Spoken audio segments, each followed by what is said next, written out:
Could we start by looking at the notes of the previous meeting? I gather everyone has had those, and we'll now ask for the approval of those minutes. Carol, I have a seconder here. It's David Anderson. Can I have someone to give me an approval? Yeah, Paul Bendix on behalf of Shetland Rotary Club. Yeah, I'll second it. Thank you. That's fine. Looking at the housekeeping was sent out in terms of if you're alone at home, it's hopeful that no one's creeping up behind you, but however, if there is a problem, you have read the housekeeping rules. Thank you very much. Is there Sorry, Jim, can I just interrupt for a second? Just those rules themselves won't have been shared with all the attendees. So if I could just ask for anybody who is in the house on their own, if you could send a direct message directly to Graham Leith Lawrencekirk as he appears, and just with a note of your number so that if anything does happen, we will know and we will try and get help to you. That'd be fine. Thank you. Sorry, Jim, didn't mean to interrupt there. No, you're all right. I'm very easy here. Looking at the agenda, we move to the finance report and budget.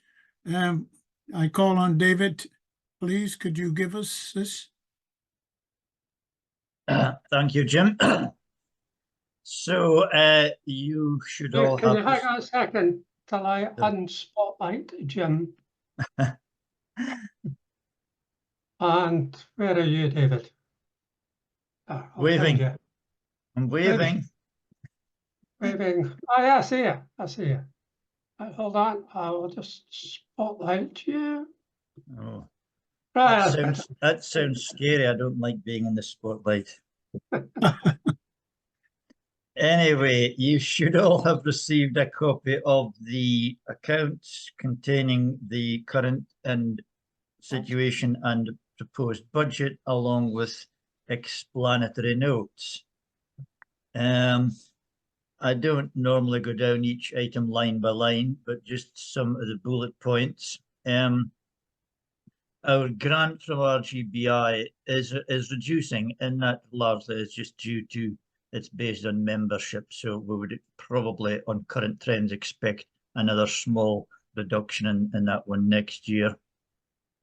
In terms of the club capitation fees, so just to give some perspective on this one, over the last around 10 years, the fee has sort of hovered around £12 to £14 mark, which is very low in relation to RGBI. During the 3 years of the pandemic, when district wasn't spending much money and clubs were struggling, the decision was made to put a pause on the capitation fee entirely, and it was set at 0 for 3 years. It'd be fair to say, since I've taken over as treasurer 2 years ago, I've had different opinions voiced as to the best way forward from that position. And the policy district has adopted is for a gradual increase in fees back to normality over a period of time. I've heard some suggestions that we should have kept them at 0 until and allow the reserves we've built up to decline at a rapid rate. I'm not entirely sure what the logic to that would be, because it would just mean they would have needed to go up from 0 straight back up to £12 to £14 all of a sudden in a couple of years down the road. So the policy has been a gradual resumption back to normality over a few years. One big point that's probably more noteworthy than other is the PI, Public Image Consultancy. So last March, District Council approved £7,500 for that to be spent in the current year. The money hasn't been spent, and therefore it's budgeted to be spent going back into the budget for next year. Reasonably healthy picture on expenditure. We've budgeted for the year to spend 57,500. I'm now projecting that's going to be around about 41,000. We've put a little more in than before for youth opportunities, because I think it's felt that's a very worthy use of district funds. Conference subvention unchanged at 8,500. Other than that, most things should be pretty much on par. There are a few expenditure headings which have been deleted from the list altogether because they haven't applied for some time, such as the district handbook. That's all now done electronically, saving some money. The youth competition fees, they have been at zero for, again, in fact, since 2020 at the onset of the pandemic.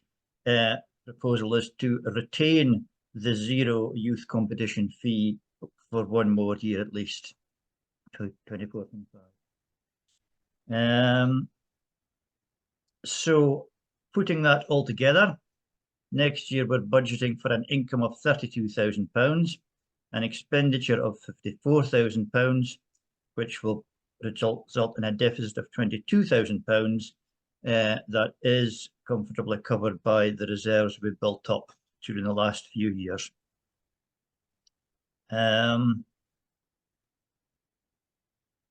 think that's all I would see as being the main bullet points, but obviously open to any questions. Any questions to David, please, on the budget proposed?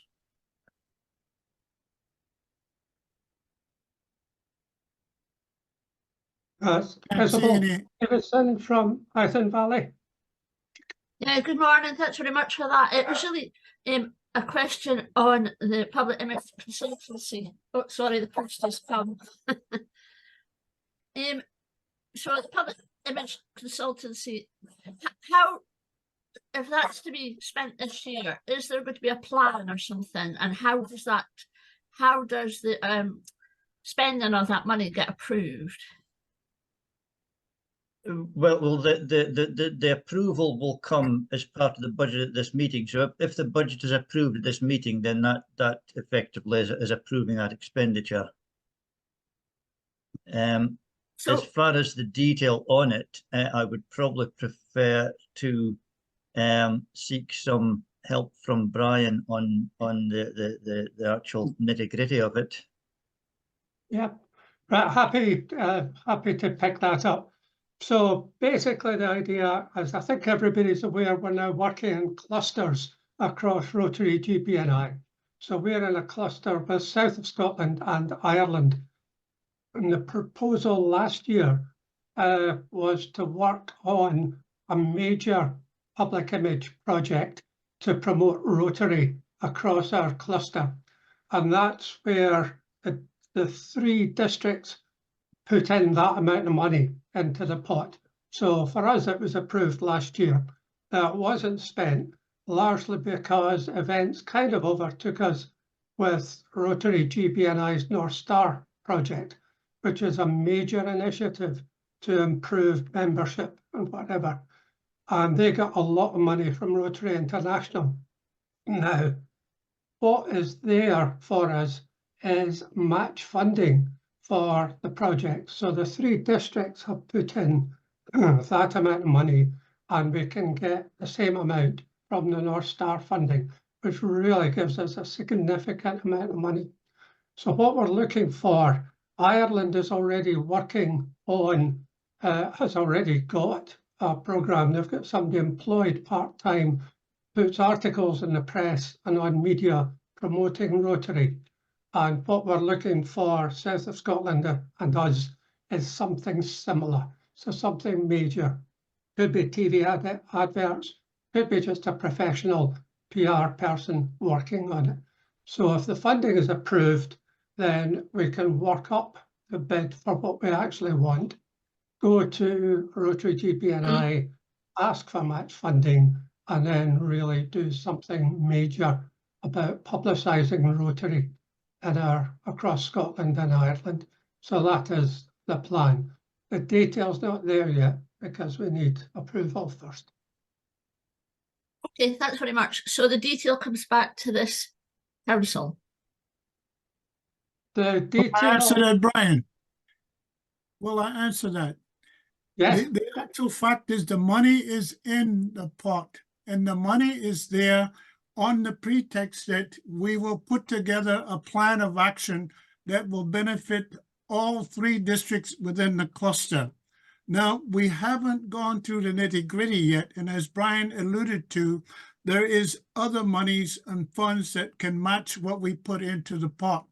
And once we have put together the plan of operation and what we intend, then that goes before GB&I for them to assess whether or not it meets the requirements of the publicity with regards to membership and the rest of Rotary GB&I.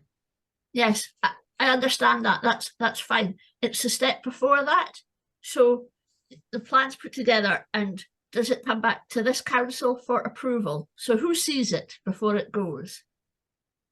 The members, all 3 district governors will oversee that and to ensure that the plan of action meets the requirements according to the plan requirements of the funding.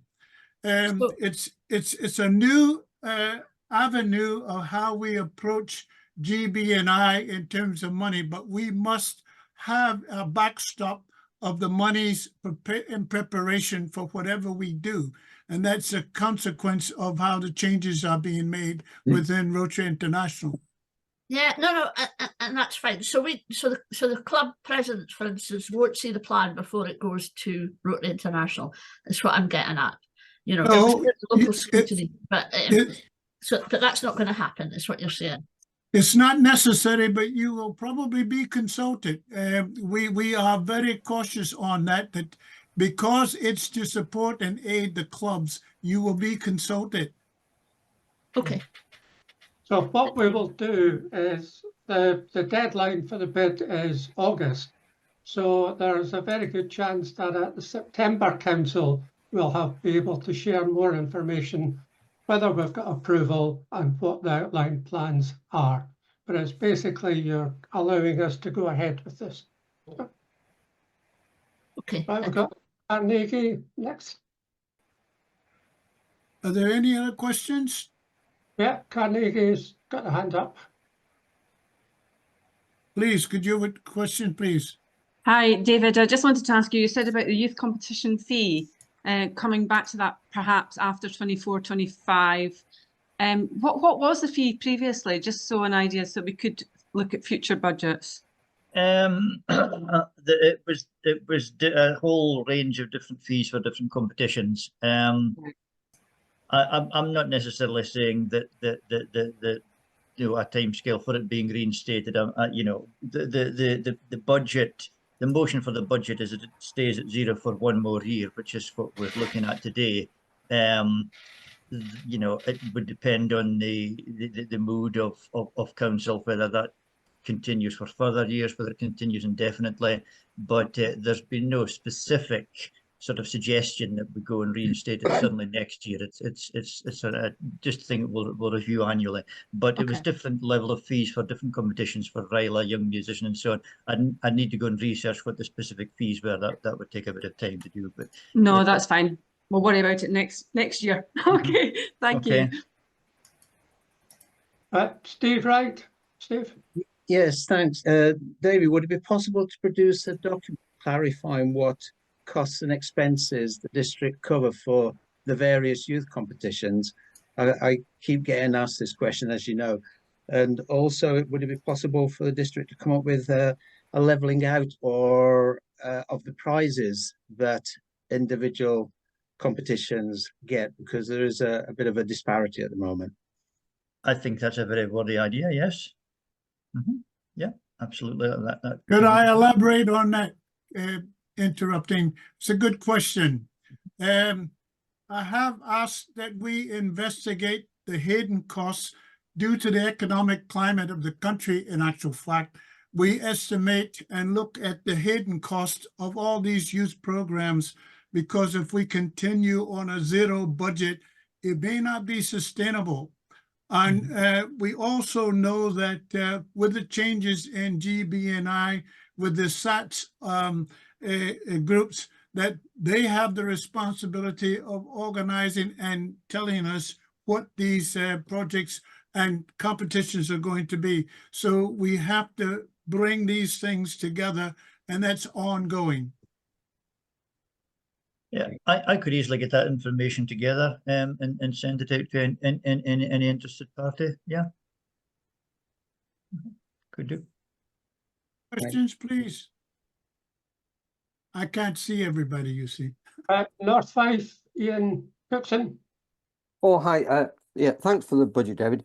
As you know, I have written to you. The club did discuss the budget, and though we recognise the work that's gone into it, we felt that even including the PI initiative, that if the costs were similar to this year, then we probably didn't need to increase the fee. You've further elaborated by saying that the intention is over time to get back to that 12 or 14 pound mark or beyond, but certainly the view of the club when we discussed it on Thursday was that we didn't see the need for the increase in the fee. I think I would say that we've taken soundings from other districts in our GBI, and we're by quite some distance we have the lowest per member fee in the whole of Britain and Ireland. I think some districts are actually more than double what we are.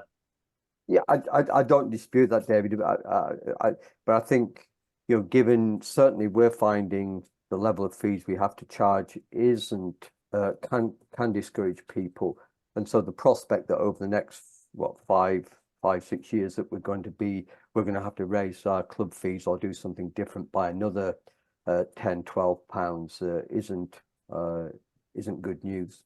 No, I mean, even a resumption back to £12 would still be on the lower side of the 10-year average. Mm. Yeah, well, yeah, times have changed, haven't they? And you know, well, like this, and using Zoom for things like this means that perhaps that, you know, physical meetings that have incurred costs in the past are not as important as they once were. Anyway, so that was just my point. Okay. Yeah. Thank you. Any other questions, please? There is a motion then that the district council approves the district budget for 24-25. Do I have, David, are you proposing that? And do I have a seconder? I'm proposing that. Yeah, and I'm seconding that. So if there's no other questions, Jim, I'll just take that to the voting procedure if that's okay with you. Yes, thank you. So in terms of the votes, we do this slightly differently when we're on Zoom compared with the in-person council meeting. So if I can ask, first of all, how we're going to work this is for the club votes first. So on behalf of each club, can I ask one representative from the club to confirm if they do agree and if they do approve the motion that this district council approves the district budget 2024-2025. If I can ask you to raise your electronic hand, and then again, if you can just bear with us so we can get the chance to have a look at those votes through. So at this moment in time, it is club votes only, and it's for those who are in approval of the budget.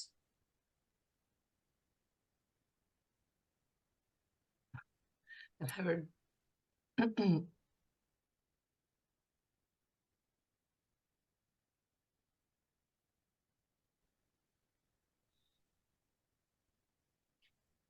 I'm sorry, I can't see how to do that.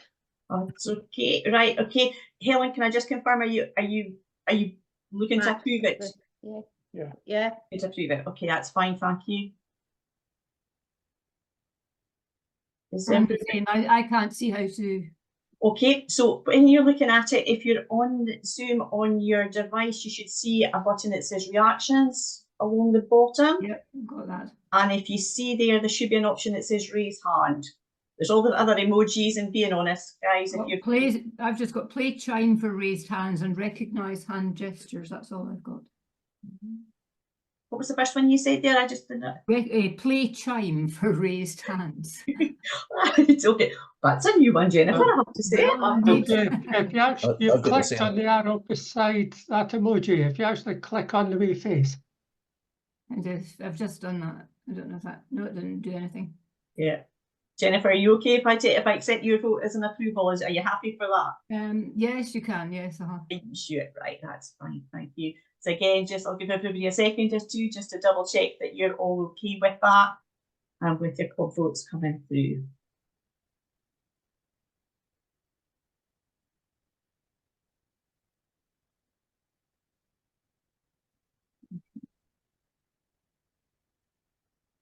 Right. Okay, so bear with me. I should have let Brian do this on the basis that he's, for those of you who were on really early, he's got multiple screens in terms of that element of it. So that's top of my screen says I've got 42 raised hands. There you go. I knew you were there for a reason, Brian. I got 43. Somebody found the button. 43. 43. Okay, that is excellent. That is smashing. So on behalf of the clubs, can I ask you to lower your hands now? So again, that's just onto reactions and lower hand. And I'm now going to move to take those who have a personal vote. So I'll just give it a moment or two to get the hands down there. And those of you who have a personal vote at this district council meeting, you should know who you are.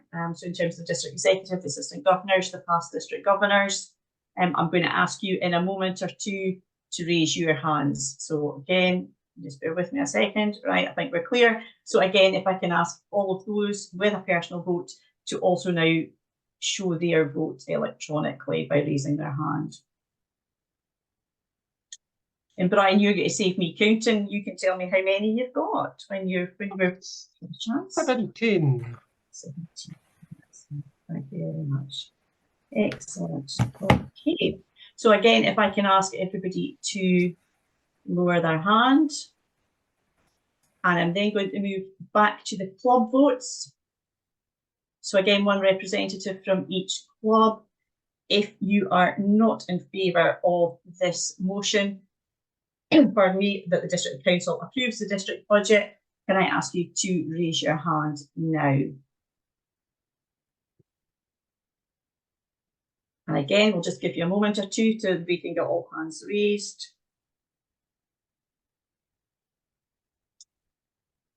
Okay, Brian, can you confirm for me the numbers here? Two. That's perfect. So again, if I can ask those 3. hands. And up to 3.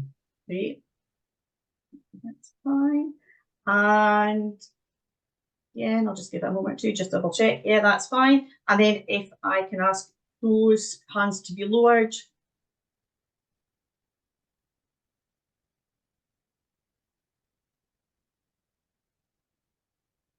Jill, I've still got your hand just, oh, that's perfect. Thank you very much there. That's ideal. Can I ask again those who have a personal vote on the at this council, if they are against, can they raise their hands now?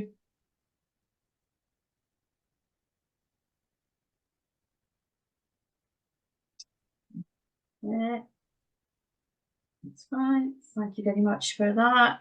And final request is in terms of if any club wishes to abstain from this vote. Again, can I ask you to raise your hand now?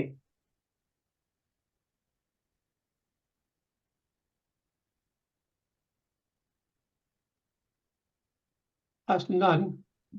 Okay. And again, just to clarify as well, for the final request, if I can ask any member of this council who has a personal vote and wishes to abstain to do so now.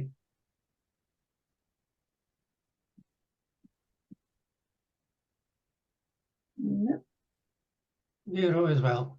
As well, in that case, I can confirm that this district council has approved the motion that the district budget 2024-2025 is approved.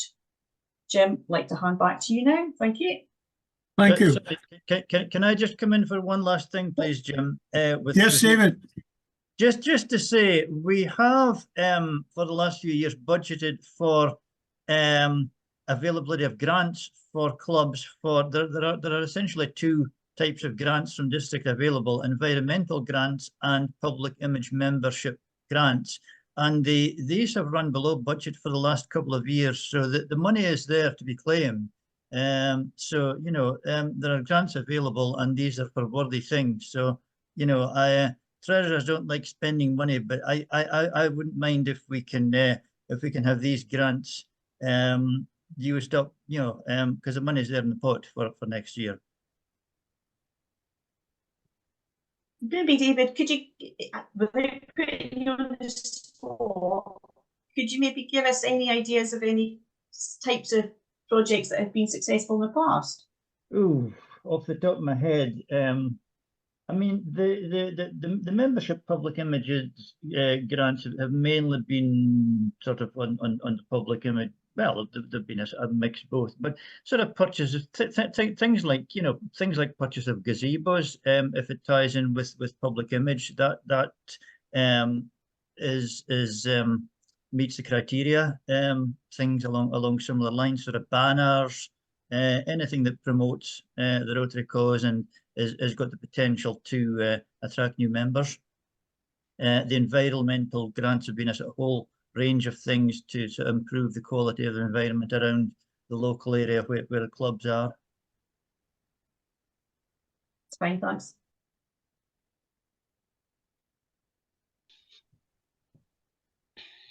Thank you, David. If we can move on, we better ahead of schedule this early date. I'd just like to give a report brief report on foundation. We haven't really used the foundation as we could use it.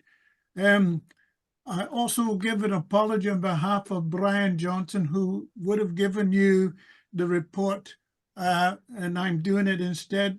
Actually, I have congratulate him as it's his 50th wedding anniversary today, and he and Mrs. Johnson are away celebrating.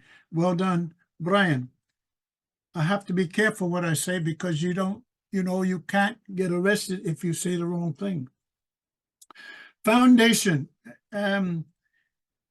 I think that most of you will know that one of our best donors to the Rotary Foundation is that of Bill Gates Foundation. And with this being our own organization, charity, there is an expectation that the Rotarians should give 100% support to our cause.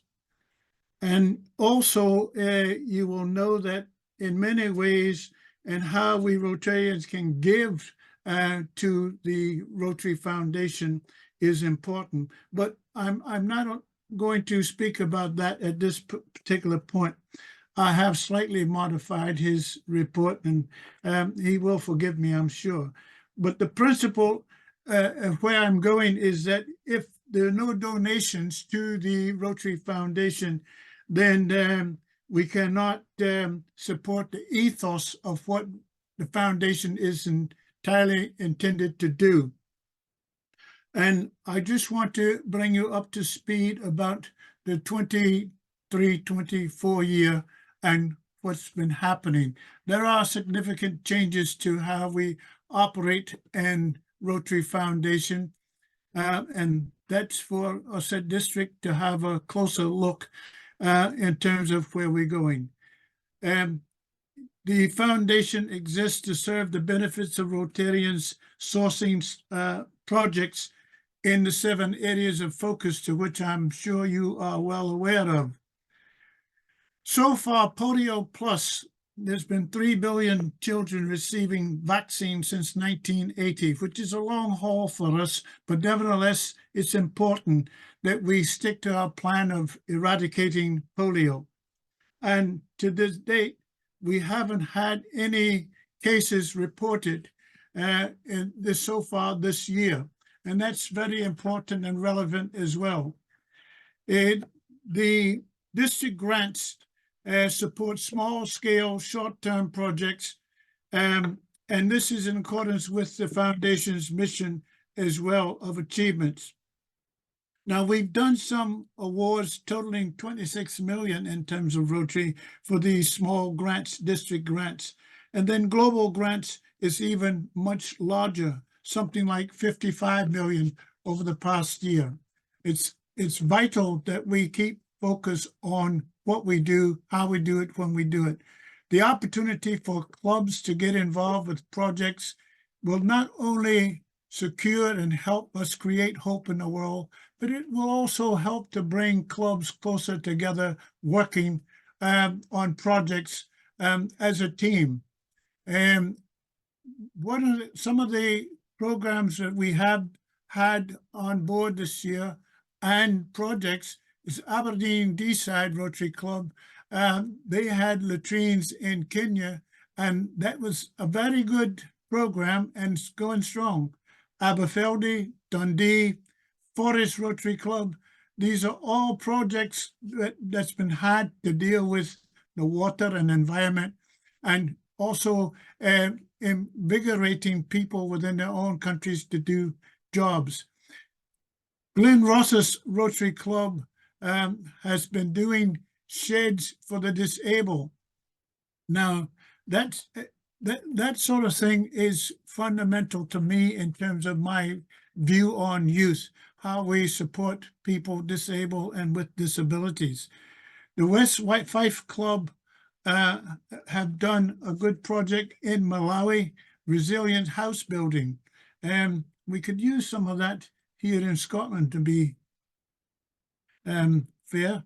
Iton Valley Rotary Club, teaching primary school children, seeing skills, recycle fabrics, etc., etc.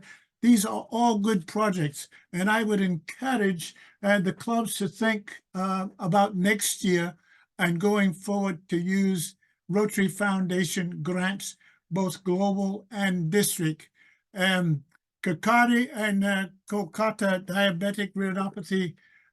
This is about helping to produce and supply equipment within the hospital so that we can reduce some of the problems that we face with these diseases that are awful difficult in these foreign countries. And I'm aware of that. I also have a high expectation that foundation, charity, Rotary, it all starts at home. And we need to look at some of the things that happens around our own localities and that. As I said to my colleagues, my DG colleagues, you know, we in the UK are particularly fortunate because if you're looking at a global grant, it takes 2 countries to make it happen. And we have 4 nations within the UK, and all it takes is just for the 2 of them to come together. Now, one of the greatest, in my way of thinking, things that we've done this year was the one in Brecon, the Brecon disaster, where we pulled together the Club of Brecon to get also some compromise. And what we do is we got a grant for them to support the people in their locality.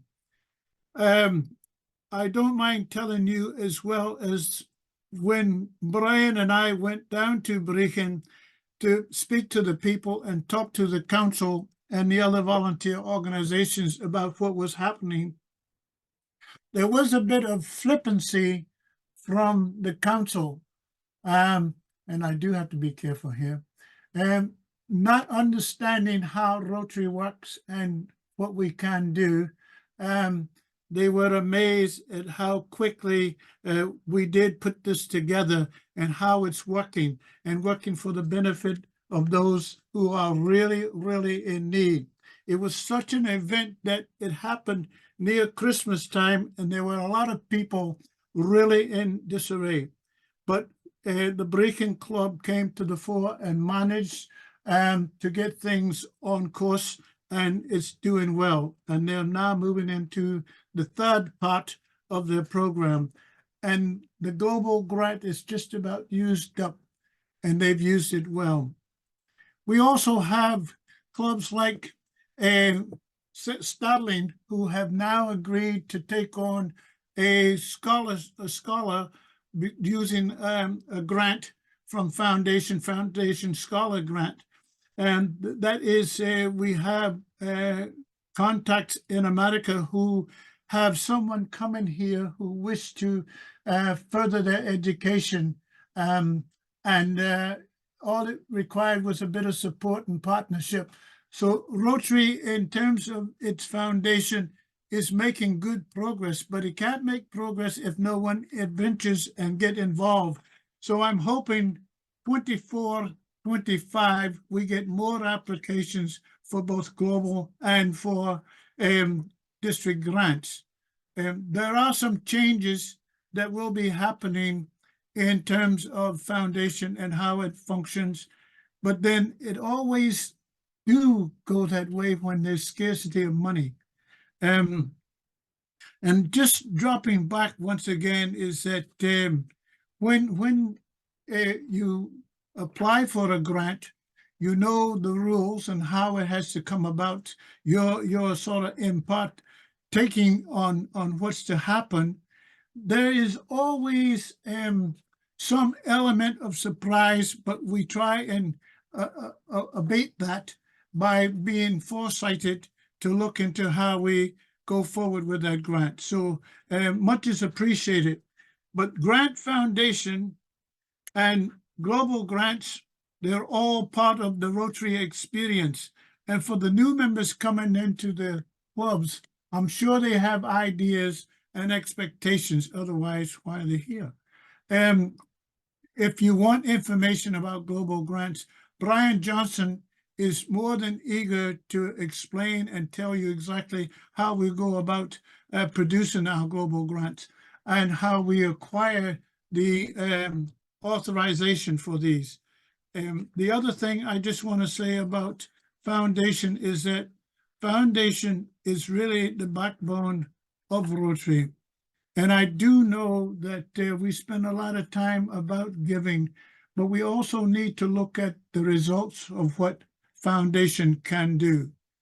And I'm saying once again that with Foundation, what we give within Foundation, particularly on the Polio Plus side, the Gates Foundation also doubles that amount of money that we put into that.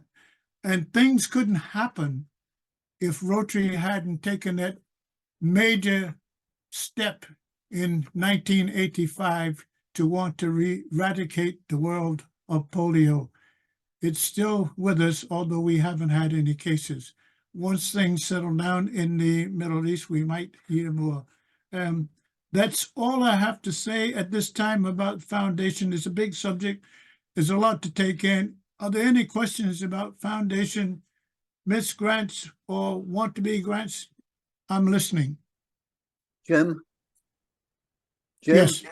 Yes. Robin Wardhall. What countries are still got polio just now? Well, the main countries that we were looking at was given information about was Pakistan was the one, and I think it's wild polio that was the big disturbance. But we haven't had much over the past few months about any new incidents. I don't know what that is about. It may be because I think there were two countries before, but if there's only one now, that's good. Yes. That's the Pakistan one. Yes. Afghanistan. Afghanistan and Pakistan. Afghanistan, that's another one, yeah. Yeah, they're the two ones that are still concerned about. Thank you very much. That's okay. Any other questions? Yes. Can I have a question? I am your district and polio officer who has been going out and doing quite a few clubs in the district for a polio PowerPoint. And I have got most up to date, and I'm open to come to any clubs. I was up in Murray and did 5 clubs within 3 days, courtesy of staying with somebody up there. But I have done local ones, and I've got, so just to make you aware, I'm Aileen from West Fife, and Brian is the person who actually got me involved with doing this. So, yeah, get in touch. Much appreciated, Eileen. Thank you. Well done. Any other questions? Okay, moving right along here, and I think that the next item, if there's no other questions, is the District Secretary Carol. Thanks, Jim. Just a very quick update from me. At the last District Council meeting, for those of you who were in attendance, I had the opportunity to read the report subsequently. The district is in the process of setting up a new scheme, which will be running initially for the purposes of our rail activities, but which we do hope to then extend out to further activities once we're established. Really, today was just to keep members updated and clubs updated that is ongoing, and it is on my ever increasing to-do list. And on my desk within all matters Rotary, but all relevant applications are forms have now been received from the proposed initial 4 members, and is due to be literally with Oscar just very shortly. So really, it was just an update and nothing more than that. On the back of that, however, we have also I've had a couple of inquiries from clubs about their own charitable activities and whether or not they may wish to consider becoming a SKIO. To that end, you hopefully may be aware. If you're not, then do speak to, if you're not a president, secretary or executive secretary, do speak to any of those individuals in your clubs. We have a session coming up on the 26th of June on Zoom at 7:30, which is an open invitation to all clubs who are perhaps interested in investigating whether or not this may be a route for them to also consider. There are, as with everything, advantages to looking at different types of setup with regards to these aspects of it, and we will be joined at that session by Norman Quirk from the Rotary GB and I finance team, who specialises in fundraising and in incorporations, and also our own Steve Rowan from the Public Image, who not only is our public image lead, but has also got extensive knowledge in this sector, to answer any questions. So please feel free to drop in on that one if you wish to do so. And that was all I had, Jim, unless anyone has any questions for me.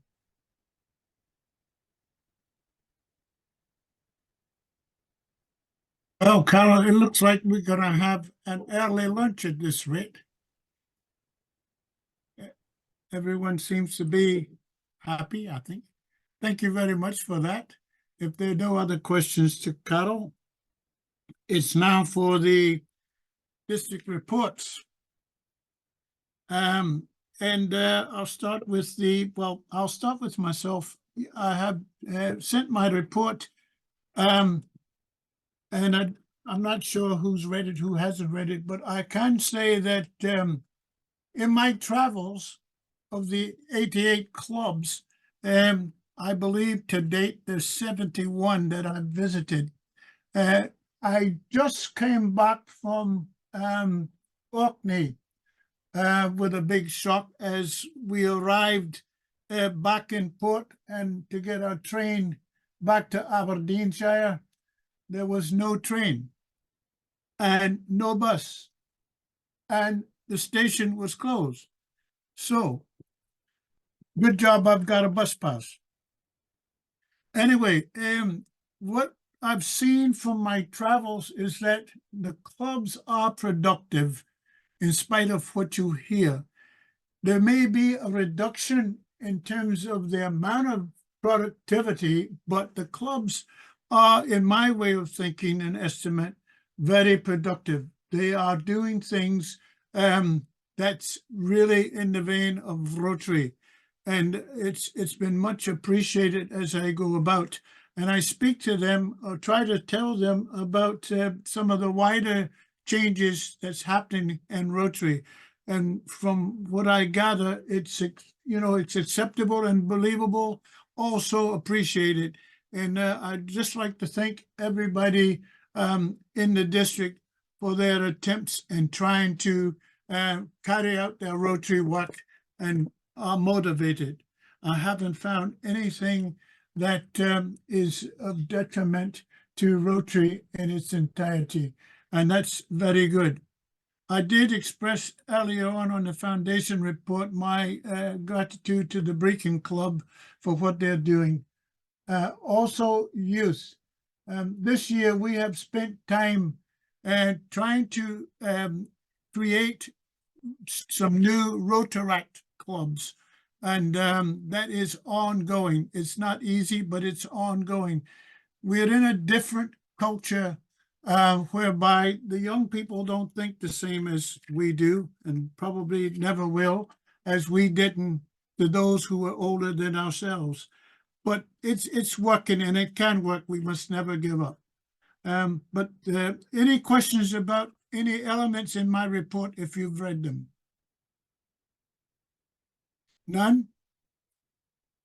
I'll move on to Brian, DGE. Thanks, Jim. I'll just spotlight myself horribly. Yeah, actually, most of what I've been working on, I'm going to be covering later when we talk about district vacancies and assembly. A lot of the DGE's work is to do with learning about stuff. There's a huge amount of learning resources in RI's Learning Centre, and I've been going through a lot of courses and also sitting in on AG meetings with club presidents to get a feel for what's happening in the clubs. Still a few more of those visits to do, so I'm looking forward to that. So I'll come back talking about district vacancies and district assembly, which covers most of what I kind of want to say. Thank you very much, Brian. District Secretary Carol. Thanks, Jim. Really, I guess from my point of view, everything's in the report. The only couple of things I would mention that have developed in the last literally week, 10 days or so, is that for the club secretaries, phase 3 of Rotary View testing is currently ongoing.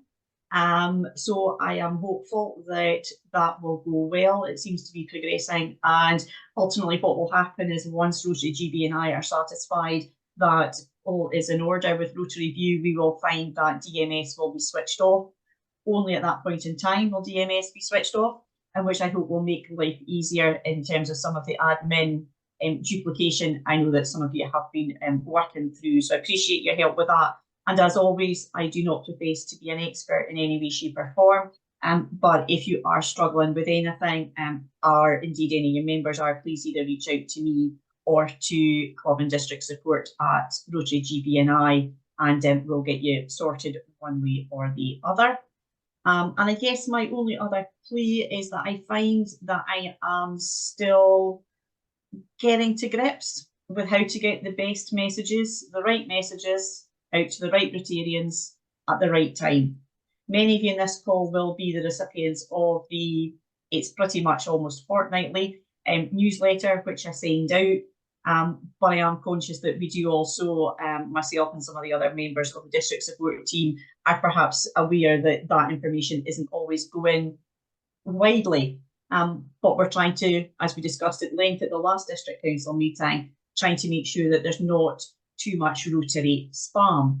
So I am very keen to receive any feedback that anybody has on how we improve that and how we make that easier and more accessible for Rotarians, so that they get the information and they know what they want and hopefully what they need to know, but also that they're not overloaded, because we all know if you're overloaded, that's when you miss the really important stuff. So any feedback, Lindsay, I'll take that from yourself first of all. That'd be great. Thank you. I just wanted to congratulate you on the newsletter, because I find it really, really useful and efficient. The way it rolls just seems grand. I know you send it to all members. Our secretary also backs that up by also sending it to all members. Whether that's a good idea or not, not quite sure, because that means they get it twice probably. But still, the fact that you asterisk things that are new on each letter means that you can actually read the asterisks first if you're in a hurry and know that that's a new thing that you need to take on board. I can't think of any better way to do it, quite honestly. So I'm, just congratulations. I do have a question, which is entirely my fault, I'm sure. I don't think I've ever heard of Rotary View. Now, that must be my fault. And it's a bit confusing to me. I'm thinking, gosh, what is that? And what do I do with it? And who does what with it? Okay, no bother at all. So no, you're in terms of those couple of points I'll just pick up with you in that, Lindsay. So the newsletter I send to the presidents, the secretaries, and the executive secretaries. So actually your secretary going on and sending that across to everybody is brilliant. That's the ideal. I guess in terms of that element of it, so that members will see it. Now, I'm very conscious that some clubs send the newsletter in its entirety. Other clubs will perhaps send it to members as for relevance. So if you've maybe got a big club, you'll make sure that the youth team gets the information at primary school quiz, and the rest of the members get something else in another newsletter. That's for every club to decide, so that's fine. So Rotary View is the replacement for DMS. So it is ultimately, it's the membership database. It is where all the information is stored, and ultimately will be from where I will be sending the newsletter when it goes live in terms of that. It is going to have all the functionality which DMS has, which mainly just now is the production of the district handbook. And it also gives the opportunity to reach out and contact Rotarians across the district by email and provide you with their contact details if their privacy settings are such that they are happy for those to be shared. Rotary View is, as I say, an enhancement of that. Will do all of those things, but is also going to have more functionality around and about being able to go on and search for Rotarians. Exactly some of it, how it's going to work, I think is still early days, but it will grow. I've seen it fields on it which say things like interests. So I know that there will be, I'm quite sure, a lot of golfers, because there always are. So you would be able, I believe, in due course, once and again, if people and members share that information, to be able to put in interests and be able to perhaps connect with others from across the district and further afield. So it's an enhancement of that, Lindsay. From the point of view, it's probably most used by club secretaries. So don't worry too much in terms of that. I have had a request from one of our incoming presidents, who I know is on screen today, asking about all the different sites that there are for Rotary.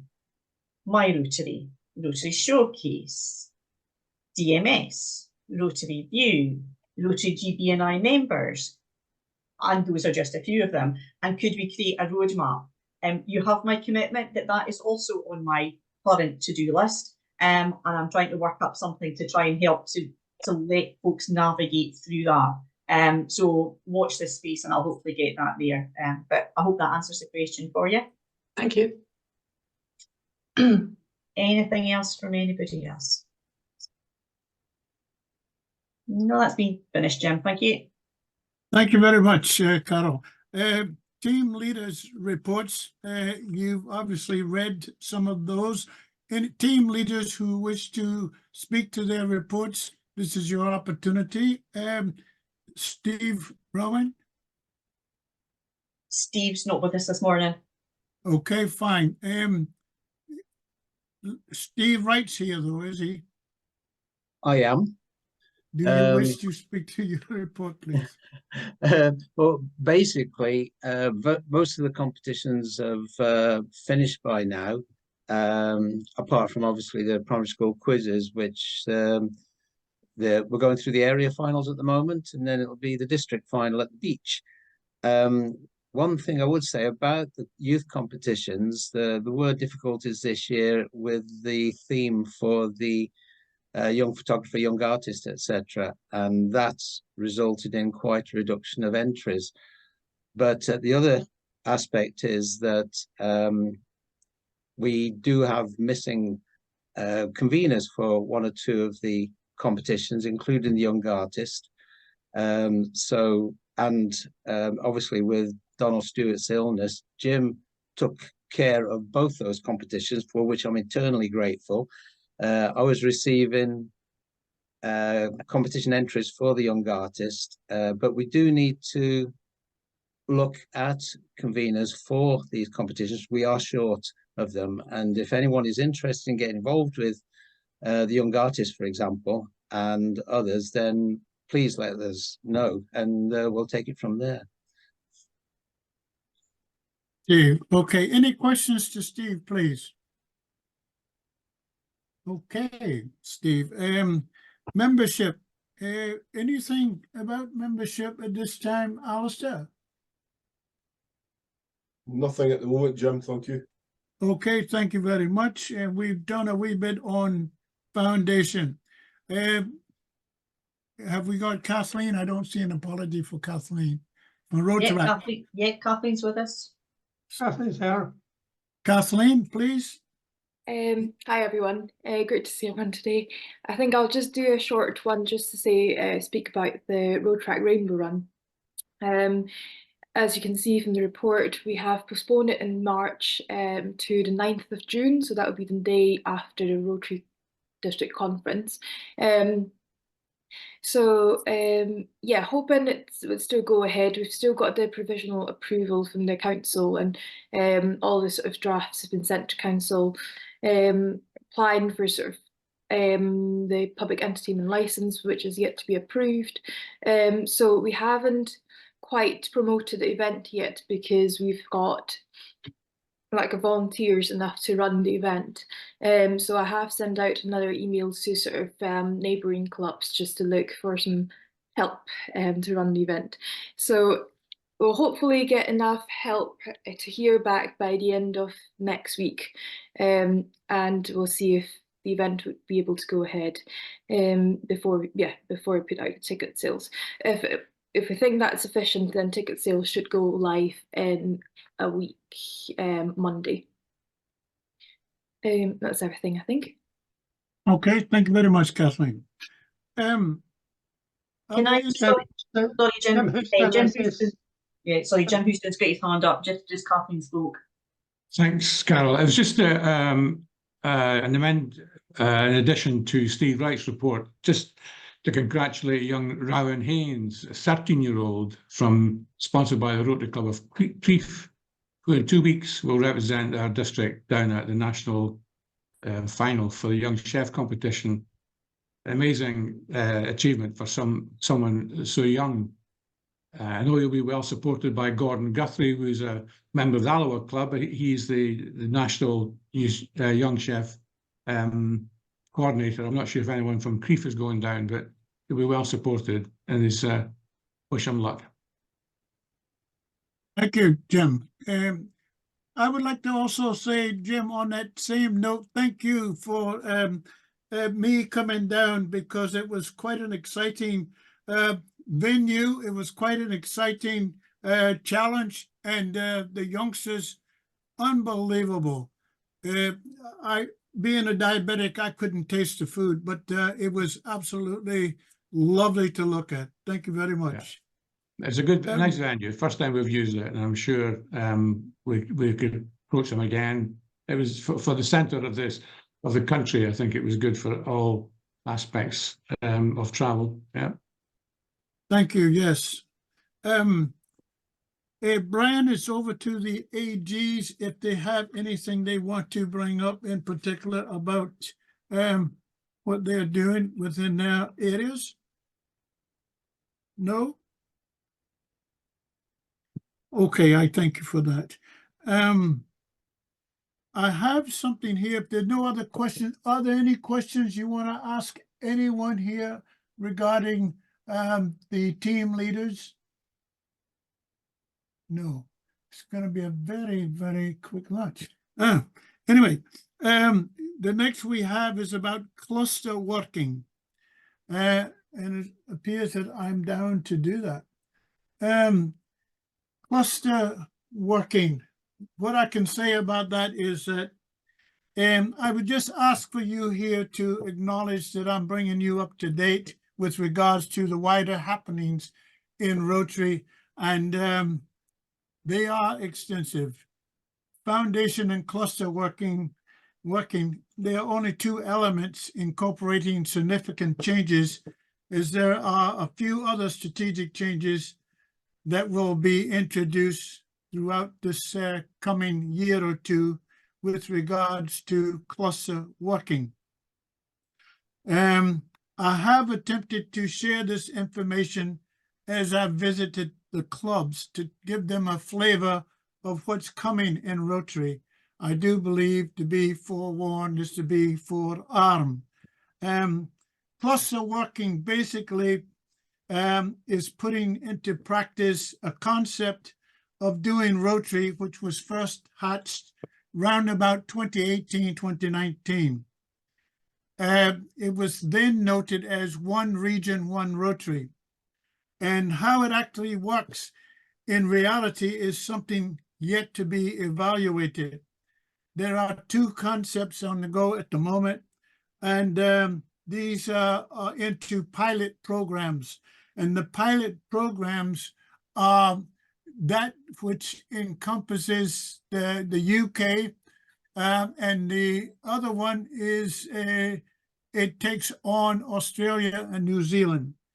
We're not too much concerned about New Zealand and Australia at the moment, but we are concerned about how things work out here. For ease of terminology, some would say joined up Rotary. However, it boils down to change, and we must, in order to survive as an organization, make some changes and some significant changes. Cluster working is about various districts working together. I cannot tell you if it will be a success or not, but a lot depends on how Rotary and Rotarians do work together. We are a single organization, and we should be able to do that for the purpose of achieving our own aims. In our cluster, we have Scotland South, Scotland North, and the whole of Ireland. To bolster or support our cluster working relationships, we have also within the program the creation of SATs. Now, again, acronyms. They are specialist advisor teams, and those specialist advisor teams are there to support the districts and the Rotarians in moving forward. It's a welcome. However, we have to appreciate that districts cannot take their eye off the ball, in my view. They must know exactly what happens in their districts, and we must look at the advisors as advisors and take on board their wider knowledge, having moved around the countryside, seeing what's happening in their particular specialities. We have one such advisor in our midst. Our immediate past district governor, Ken McLennan, has become, on the 1st of July, the leader of the SATs for GB&I, which is a great move. Thank you. Cluster working together means that the three districts look at all that they are doing and what can be achieved, and pooling together their resources to be more efficient and more effective. But that also encompasses a lot of other things that we haven't experienced before, so we're getting to grips to that. One such thing that was alluded to earlier on is the public image, how the three districts come together to form a concerted effort in getting the word out there in a positive fashion of how Rotary works and how it knits together what we intend to do. The thing about cluster is that you have personalities involved, so that has to be overlooked in the sense that we are Rotarians and we are working together. We can work together, and we have various meetings in terms of the clusters to work through whatever anomalies are necessary. And by that, we need to improve our communication. These are in their infancy stages. We are trying to put together the work that we're going to need going forward, and it's going to take a bit of time. At one point, we had districts working in unison, similar to clubs working in unison. That is beginning to change. And in order to move forward, it needs to change. clubs working together, as you might say, Rotary in Perth is a good example. Rotary in Alloa, Rotary in Angus, those kind of terminologies gives the ideology of us working not as a single Rotary club. In my experience of 40 years, it always seemed that Rotary clubs always thought that they needed to be the ones that lead things and get on with it. But we have other organizations working in a similar fashion. So it's about working together cohesively. And I think starting with the clusters, that would be one example to show others and other organizations that we can work more cohesively together.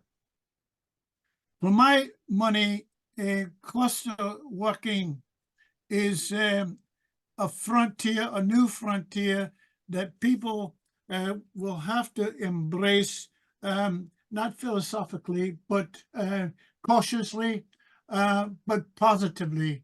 And it does work. I spent a week in Enniskillen with the Irish district, and the district is not dissimilar to our district except for geography. The things that they do, we do. Similar to the things in the south of Scotland. What they do, we do. It's a huge organization. We're incorporated, and we just need to get value for money and do the best practice we can, and we learn from each other. And learning from each other is communicating. It's seeing what works best and which is most effective. And that's about cluster working together. One of the biggest challenges, I think, within working in clusters is that we're going to have to look at the total membership of Rotary, because Rotary is a membership organization. So within the program known as the North Star, and working in these clusters, it is estimated, or it is wanted, that we reach something like 60,000 new members by 2028. Okay, that could happen. It all depends on your belief and how we move forward to do that. So all the clusters, they are working within themselves to try and make this happening.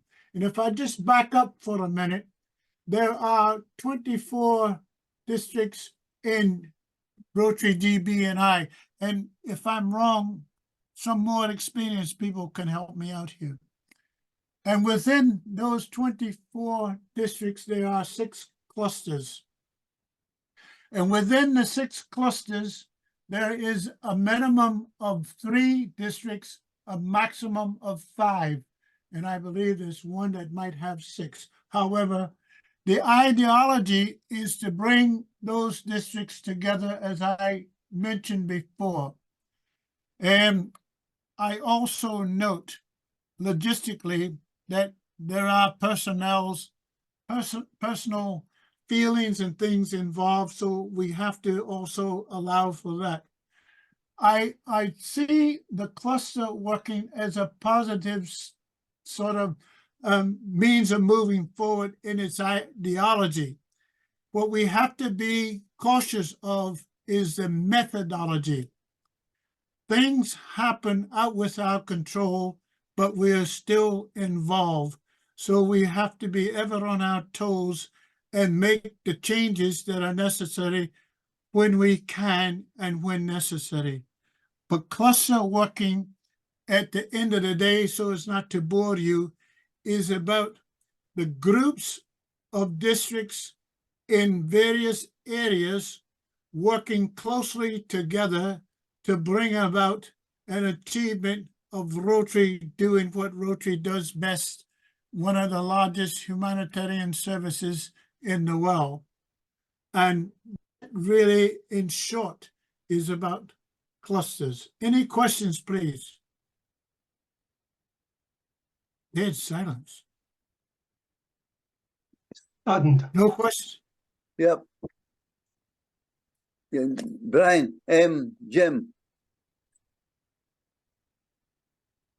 Yes. And if you want to go ahead.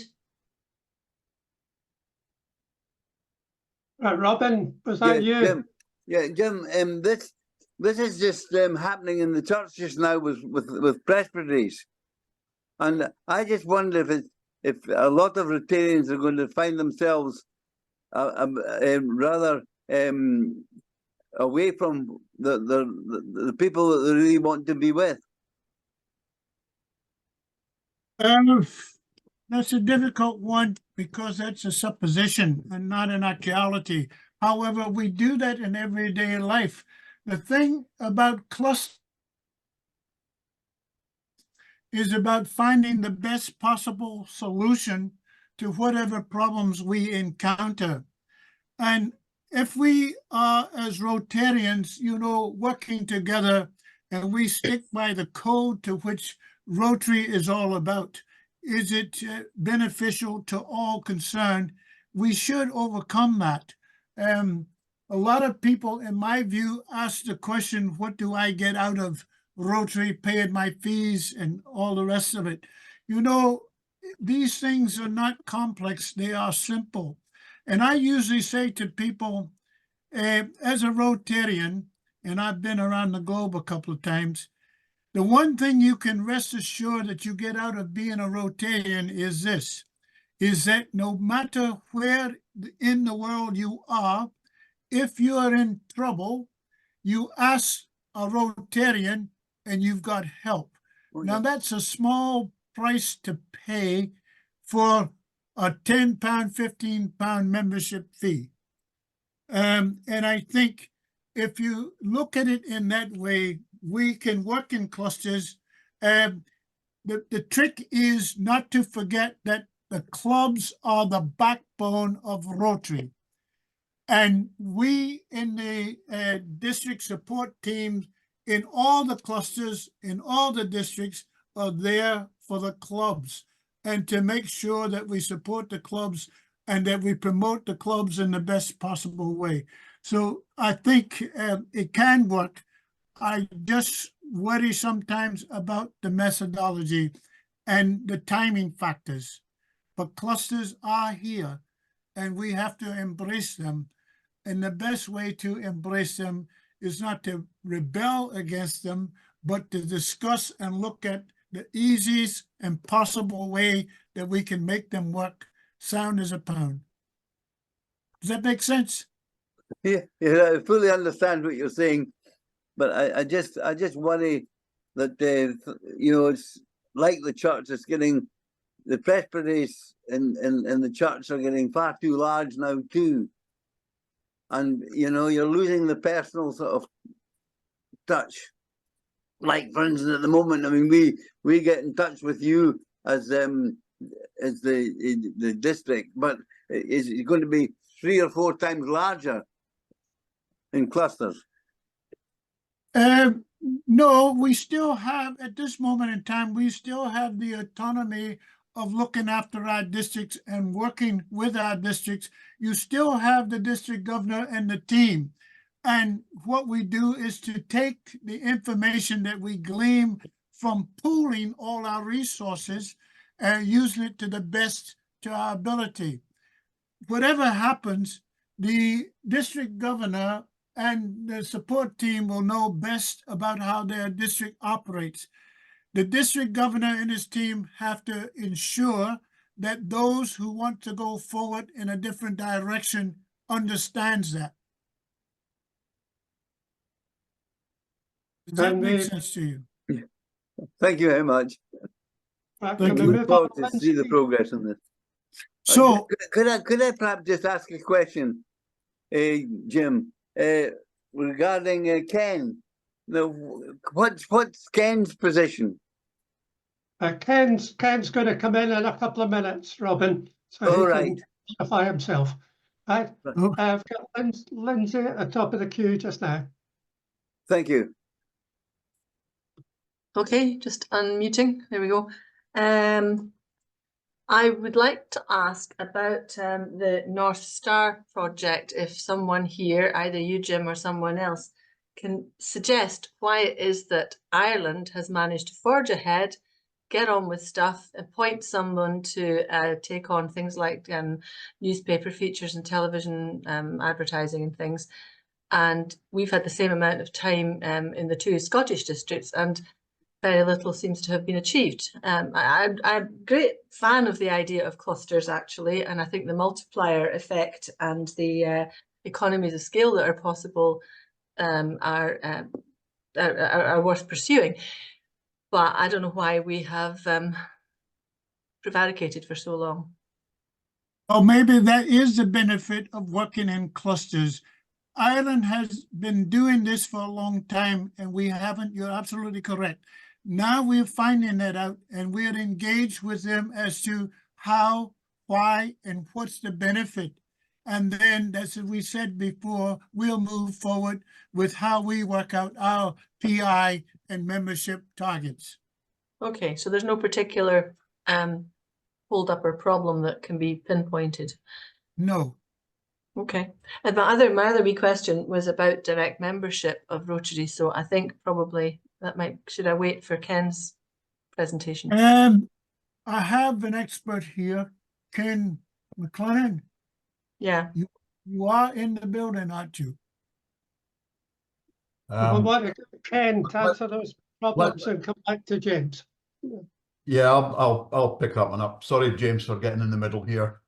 And sorry that I didn't specify what the question was. Really, it's just that there's a fair bit of pushback when we try to discuss this at club level, because I did come to the presentation about direct membership.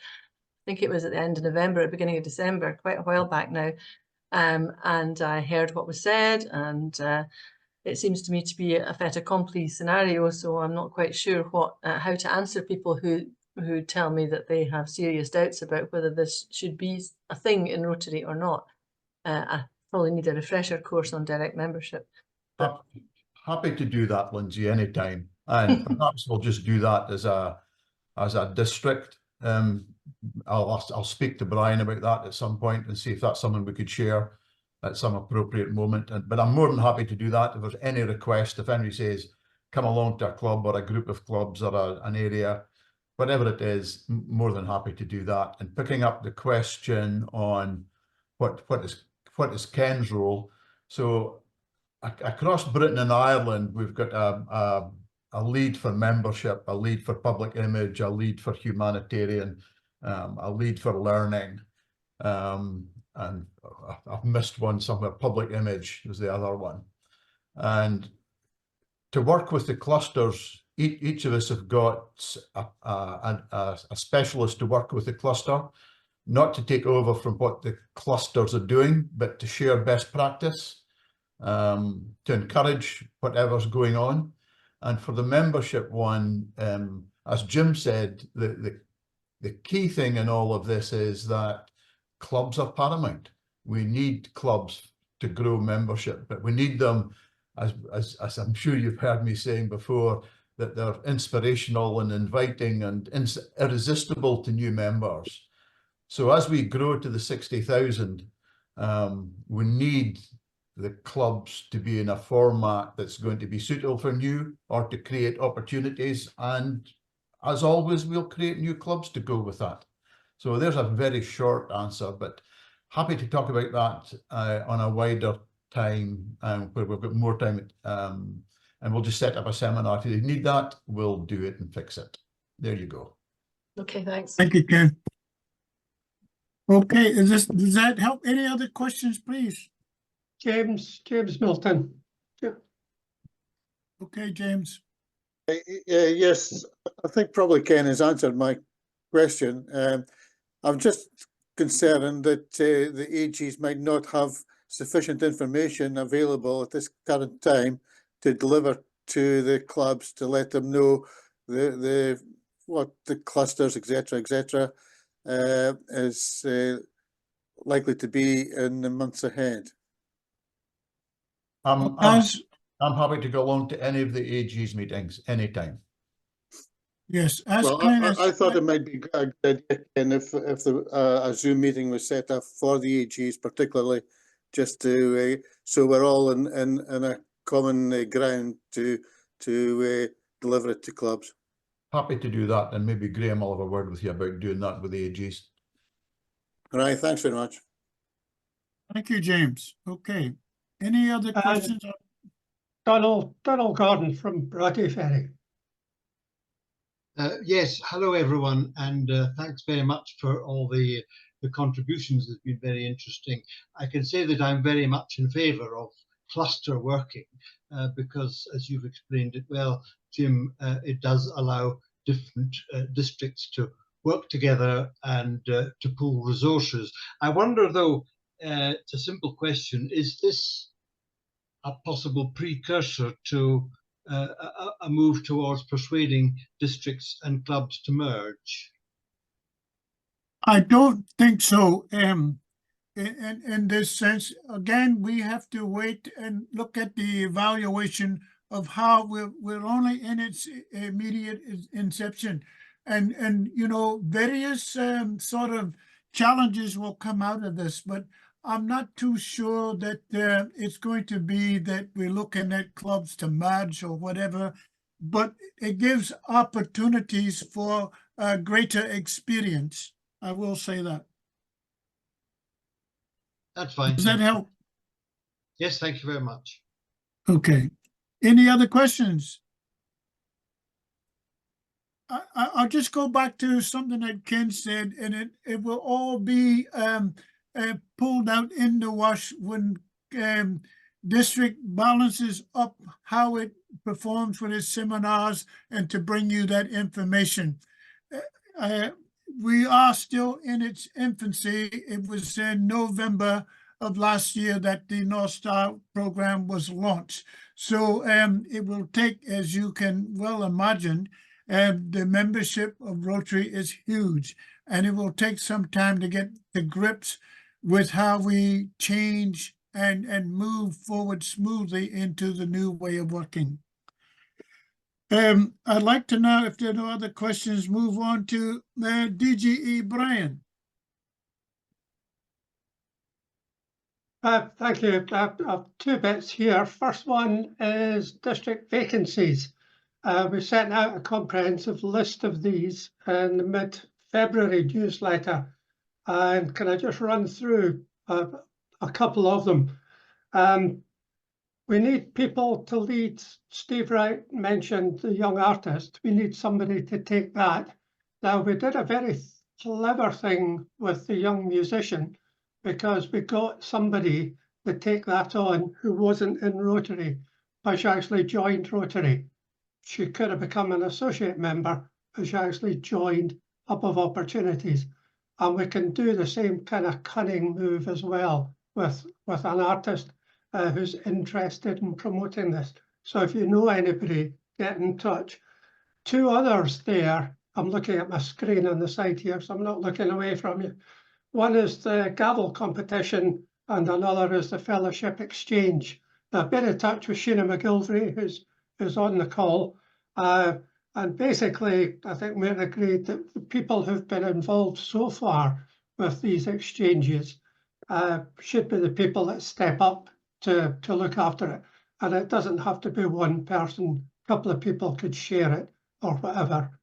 And with a gavel, I've put my view out that whoever wins the gavel this year should volunteer to run it next year. I think it's absolutely as simple as that. In terms of team leaders promote things and collate information and help clubs. And we're looking for one for community and one for international. And basically, anybody with a particular interest in those areas that wants to help us promote it across the district and support clubs with community projects and international projects. And again, I've made no secret of the fact that I think it's big clubs who are doing big projects should be offering them their services to the district as a whole. A key thing that really is causing us difficulties, excuse me, is the gaps in the assistant governor network. So we're currently looking at 4 assistant governor vacancies. one's northwest, that's Ullapool round there. One's Area 5, which is clubs to the west of Aberdeen. Area 7, which was Graham Leith's constituency, it's clubs up to 90.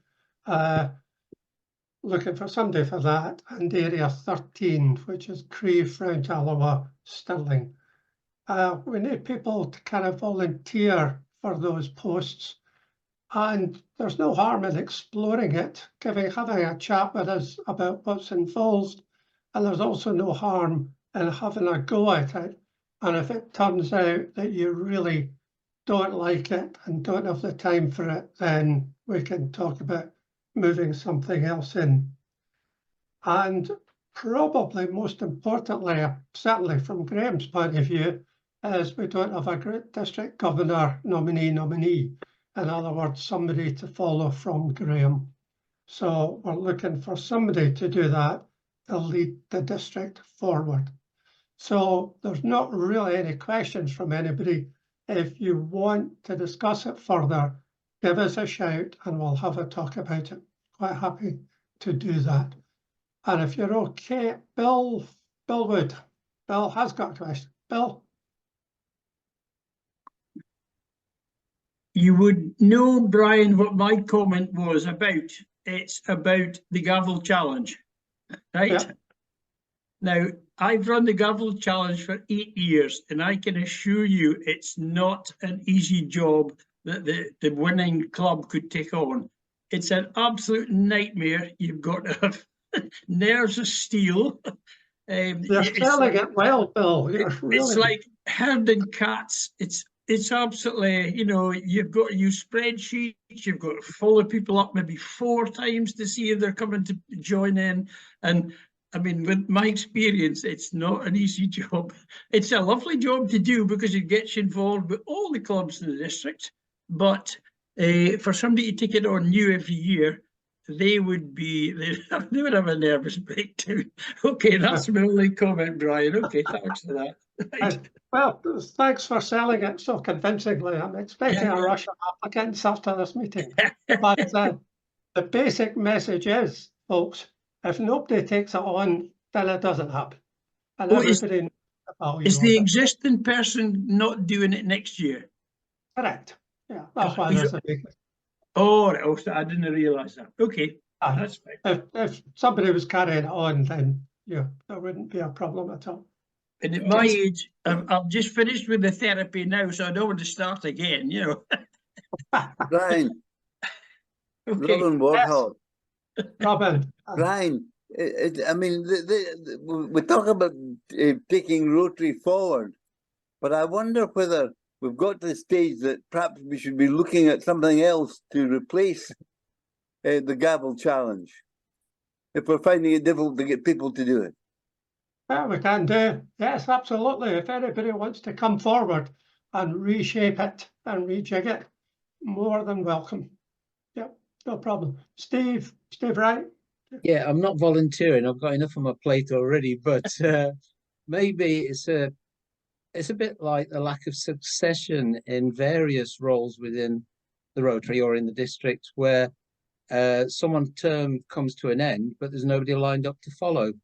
And that's the experience I'm having with the youth competitions, etc. But with the gavel, maybe it's maybe a bit late now, but the winner would then become the, like say, successor for the year after that. So at least they get a year to understand what's involved. Gives them an opportunity to drop out as well if they if they can't handle it. It's just a thought, because that exists in various positions within Rotary. It doesn't exist in the district governor because you get 2 years to get into it, and also with clubs. But other roles, there's no succession, if you know what I mean. No progress. And an important point that I probably should have made is that if anybody's interested in these roles, and particularly things like interested in district secretary, district treasurer, you know, show your interest and we can play you into the team so that you get a feel of what's involved and you don't go from nothing at all to suddenly being in charge of the whole shooting match. So yes, please make your interest known to us. Now, can I move on to talk about the District Assembly, which is 2 weeks today.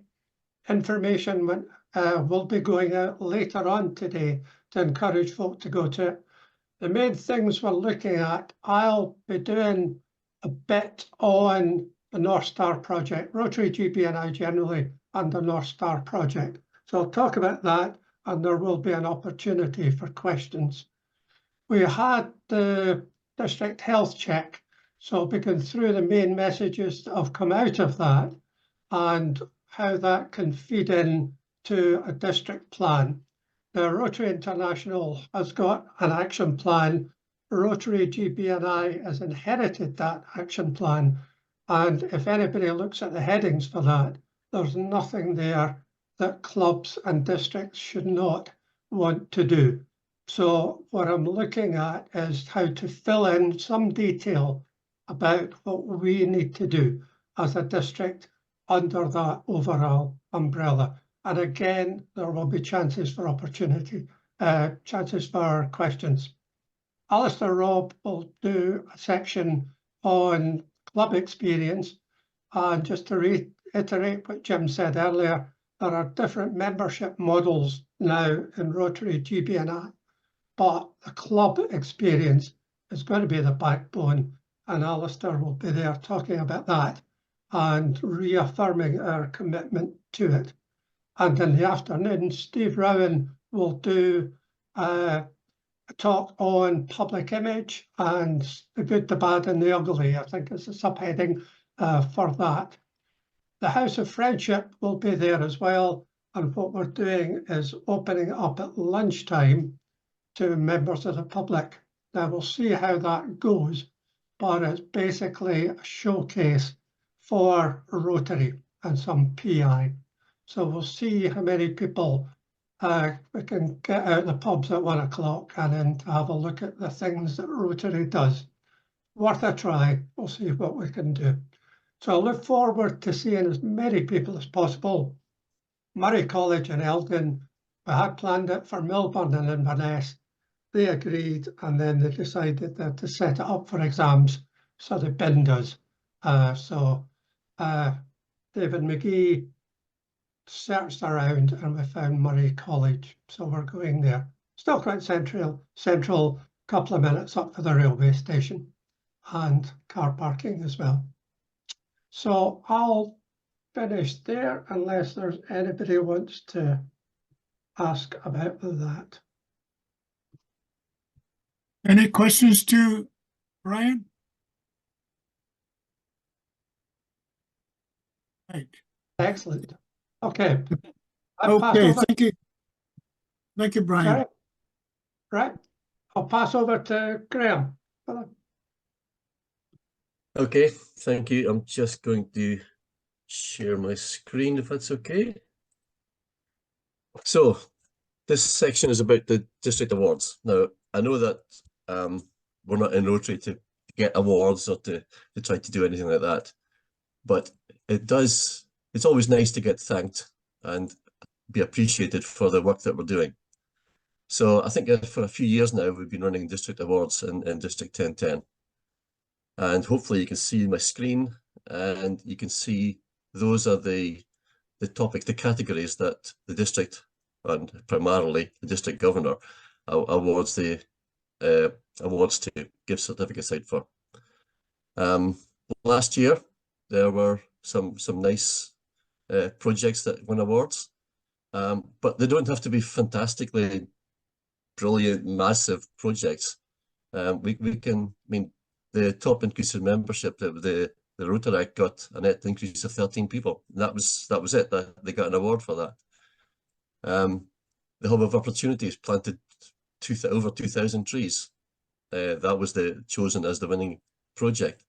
So I think most of the things that you're doing could probably be put in for submitted as a potential award. But we are looking for innovations, new projects, really. Anything that you're doing for the first time or is fairly recently started. Now, last year, we had to apply for an award, you had to submit it to your assistant governor, and the assistant governor had to look for things, and it got a bit cumbersome. So this year we're trying to make it a bit simpler, I hope. And we're suggesting, we're actually asking you to, instead of putting something in through a cumbersome email loop, go on to the showcase, Rotary Showcase, which is one of the websites that Carol mentioned earlier. And what we'll do is anything that appears in the showcase from this district will be evaluated for a potential award, and we'll split it into the different sections. If anybody hasn't been on Showcase yet, well, why not? But really, it's a good way to spread your projects about the world, really. Let people know what you're doing and show how well you're doing it. But if you don't know how to do it, go into My Rotary, find the Participate button, and then in that menu, you'll find Rotary Showcase. When you get in there, there's a big button that says Add a New Project. Click on that, and you just follow the instructions, fill in the details. All the projects that go into Showcase between, well, from the 1st of July of last year to the end of July this year will be reviewed. We'll look through them. Please include as much detail as possible. Put on photographs. Make it easy for the judges to make a decision. You know, sell your project, which we're never really very good at, but let's try and get better at it. I know Steve Rowan's not on, but he would be pushing the same as we try to push our PI. Let's try to push our showcase projects. If you really want to, you could send me an email to let me know that they've entered it, but we'll be looking for them anyway. And the winners will be announced, and the certificates awarded at the face-to-face district council in September, which I think is in Perth again. So that's all I've got to say. Good luck. Put as much projects on as you want, and I'll look forward to seeing them. Thank you. Any questions to Graham? Well, thank you both for that. We move to conference. John? Yep, I'm here. And I'm pleased to say that according to a lot of people that have been phoning me lately, conference is sold out. That would be great if that was true. Unfortunately, it isn't sold out. People, because it's a public-facing website that the tickets are on sale through, you need to enter a voucher code to get access to it. And the voucher code is just basically create hope. No space between the two words. That gets you into the site. You can buy your tickets, £25 for a day ticket, £30 for an evening ticket. But if you buy them both together, which you get through the day section, you can get them both for the £50 mark, which saves you a fiver, which I think is worthwhile. The program's coming together. We've got a final meeting this Tuesday just to go over the last details. Then I'll be putting the whole program and the information onto the website, and that'll have the full program, what's happening. The band for night is the Ruby Rendell Band, and there's a 2-course dinner with that as well. It's a casual, smart but casual. You don't need to worry about what you're wearing. It's not all medals and regalia. We're not doing that anymore. It's just come as you please and enjoy the night and enjoy yourself on Saturday night. During the day, we have Hannah Miley as our main speaker, and we're basically concentrating on youth. So the whole morning session is mainly on youth with a little bit of foundation at the end. And then in the afternoon, there's some of the main worthwhile projects that we've got in the district as well. And that'll see us through there. We're just finalising the Friday night. It'll be a free event of some sort. But at the moment, I'm just trying to sort out the entertainment for that, if there is anything happening with that, or whether it's going to be a fun event like we did in Perth. But we're just looking at that at the moment. So looking forward to seeing you all there. The beach ballroom, as you can see behind me, I'm not actually sitting outside because it's pouring with rain down there, so I'm not going to do that. But you're all more than welcome to come along. The information, as I said, the main thing is remember to put that little voucher code in to get you into the site, to get your tickets. tickets are selling, and certainly the people that have followed the instructions have managed to get there, no problem at all. And we'll get moved on from there.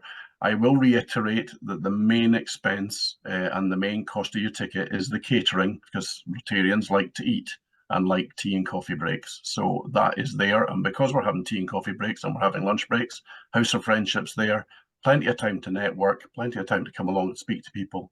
And we hope to have, I'm also looking at one of the environmental projects that we've got, which is the Bankery Academy Green Power. We might even be able to get one of the cars inside.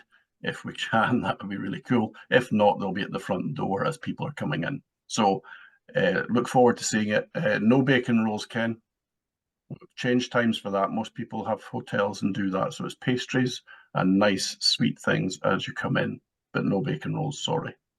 Want to keep the cost as close as we can to everything else. Thank you.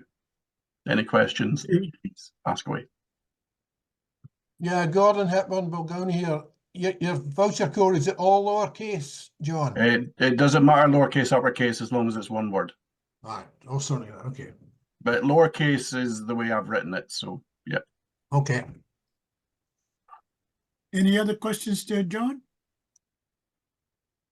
Well, I thank you very much, John. Thank you. And I'll see you on Tuesday. Yep. It takes us now to any other business. Secretary Carol, were there any questions put to you under any other business? No other business to come forward. Thanks, Jim. Those who are here, is there any other business for the council at this time? My goodness. All right, we're still a wee bit ahead of time. It just it really just ends now for a bill, AG Bill, to give us a vote of thanks. Now that's the first fiver. I did that and it never came up. I did click it. I can assure you. Anyway, I'll try again. Yes, many thanks, Jim. The meeting, as you point out, has gone very smoothly. We are due for an early lunch after all. But of course, that doesn't happen by accident. It requires significant work beforehand and planning beforehand. And many thanks to all concerned for that, and including the early submissions of all the reports. I think more importantly than anything else, it is the atmosphere the meeting is conducted in, and the positivity that is shown by all the contributors. It's heartwarming to listen to everybody talking, and that's been alluded to previously. So all it really is for me to say is to all the contributors today, thank you very much indeed. Well done for all your hard work. And perhaps everybody can give a demonstration of your appreciation. Thank you very much. Thank you, Brian. And finally, it just leaves me to give you just a brief summary. As I said, I've traveled around the district, and it's a vast district. Been caught out twice. Up in Shetland, we were blocked in and we had to stay an extra night. And then when we got back to Aberdeen Port, we couldn't get into the harbour, so we had to stay on the boat for another 2.5 hours. However, it's all good fun, I suppose. But in my travels, I would like to say thank you to all the clubs to which I've visited for their enlightenment as to how they are doing their Rotary. And I'm very happy to have been able to get around and see what's been happening. And some of that hopefully will be displayed during the conference. So as John has said, please do take the opportunity, come along and see what's been happening in the district throughout the course of the year. In spite of all the questions and theories that comes up with what we've talked about here today, clusters, foundation, you name it. We are a resilient organization of people of action, and long may that continue. And Rotary has been, in my eyes, for the past 40 years, one of the greatest achievements, other than getting married, that I've done. The thing is that we try to set our ideals and goals to whereby they are productive and for the world to see. We cannot not do nothing. We must continue. And it's not going to be easy, but as we live in a world of artificial intelligence, electric cars with no drivers, we have to embrace our imagination and then put it together against reality. And the reality is that Rotary still has the edge and can still move forward. We just have to believe in ourselves a wee bit more. And I'm grateful. Thank you, everyone, for your attendance here today, and enjoy the rest of your weekend. Thank you very much.